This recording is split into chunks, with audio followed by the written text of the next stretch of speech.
désiré en faire après-guerre, disons, Léopoldov, Jack Green et Michel Germain.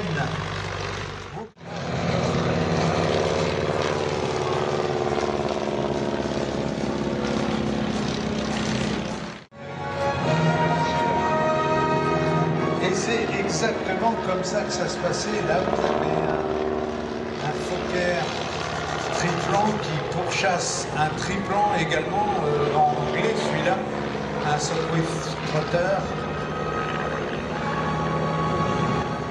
À l'époque est développé sur le lac de Constance, massacré, ne soit pas trop visible à l'intérieur d'époque. Donc Richthofen avait voulu que son Fokker triplan soit rouge pour la même raison. Et il avait trouvé la mort en combat aérien, abattu par un pilote britannique d'ailleurs, de la Royal Air Force.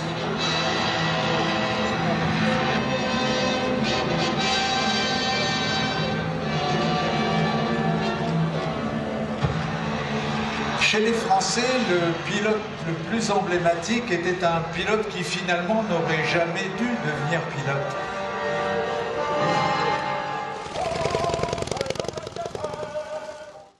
Et Seymour 317, c'est pareil. Au niveau de l'architecture et de la qualité de réalisation, ce sont de véritables bijoux et sont des avions qui évoquent, c'est pour ça que j'en parlais tout à l'heure, qui évoquent de très très près la personnalité de grands architectes comme Le Corbusier.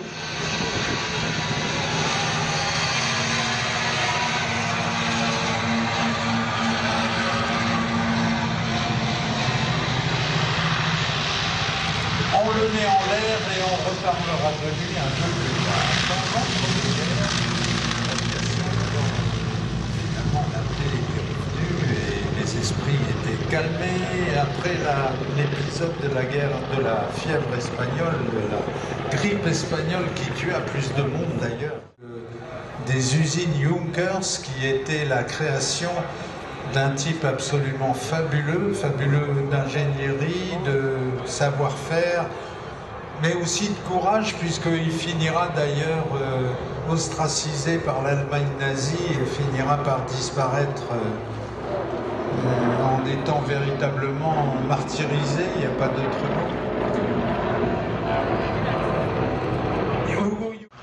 Resteront à tout jamais dans l'histoire comme une bande de types qui ont pratiquement tout inventé en matière d'aviation moderne.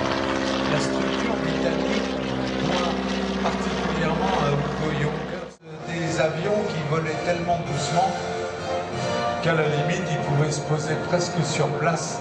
Et au-dessus de nous, eh bien, vous avez cette espèce de miracle à deux ailes qui s'appelle le Fieseler Storch. Storch, la cigogne. Le Storch était un avion qui, au plan aérodynamique, à l'époque, apparaissait comme un miracle parce que face au vent, pour que vous ayez un vent de 30 ou 40 km/h, vous pouviez vous arrêter par rapport au sol. C'est la Cadillac du ciel! Je touche chez les avions, j'ai senti leur chaleur, j'ai même leur goût dans la bouche. Le P-51, la Cadillac.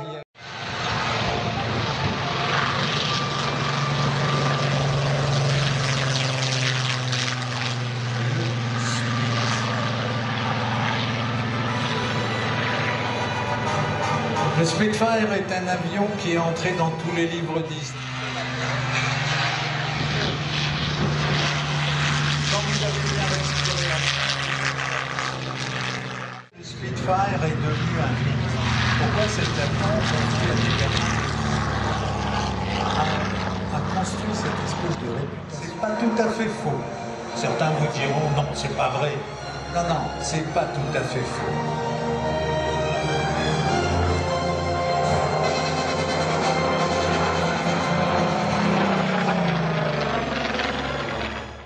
Cet avion a tué plus de pilotes en accident à l'atterrissage qu'en combat aérien, n'empêche qu'il reste légendaire. C'est l'avion le plus construit de toute l'histoire de l'aviation. C'est le Messerschmitt 109.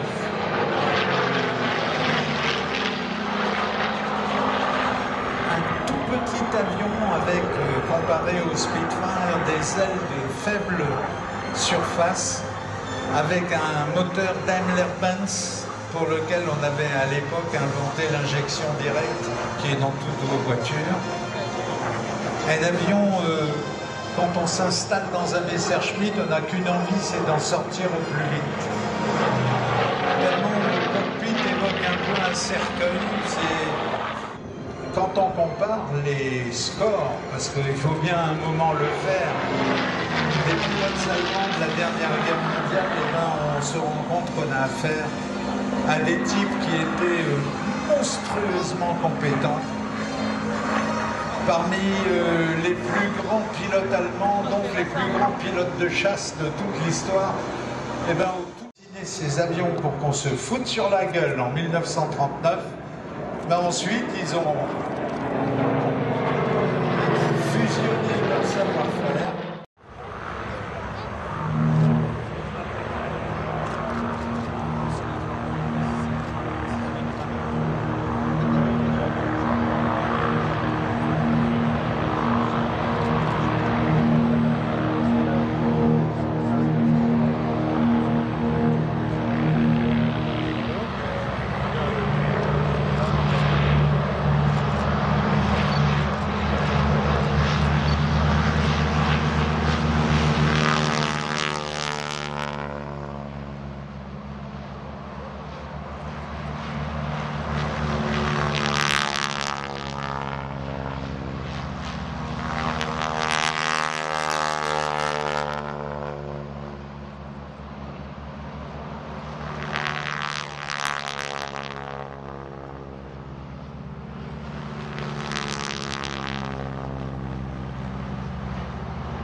Et c'est important, les porte-avions américains qui sont à la mer.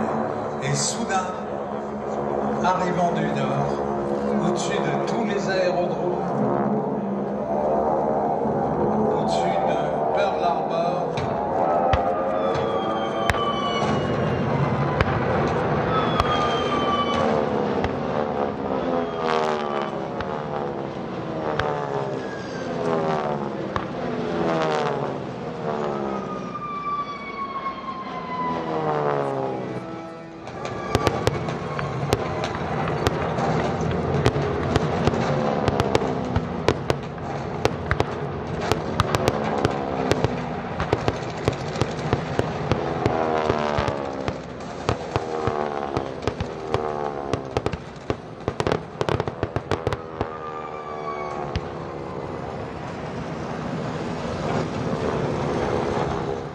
faire la transition, tous les pilotes qui abordent leurs avions, qui certes ne portent pas tous, n'ont pas été redécorés des cocardes japonaises. Avec un instructeur. Armor Aéropassion fait partie de Cocarde Marine. Elle est basée à Morlaix.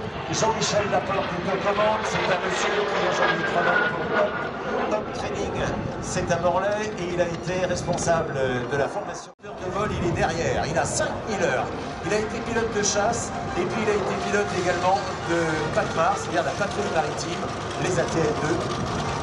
Et aujourd'hui, eh bien, il a investi Airbus en tant qu'instructeur sur Airbus A320. Et c'est lui qui se trouvait à l'arrière. À l'avant,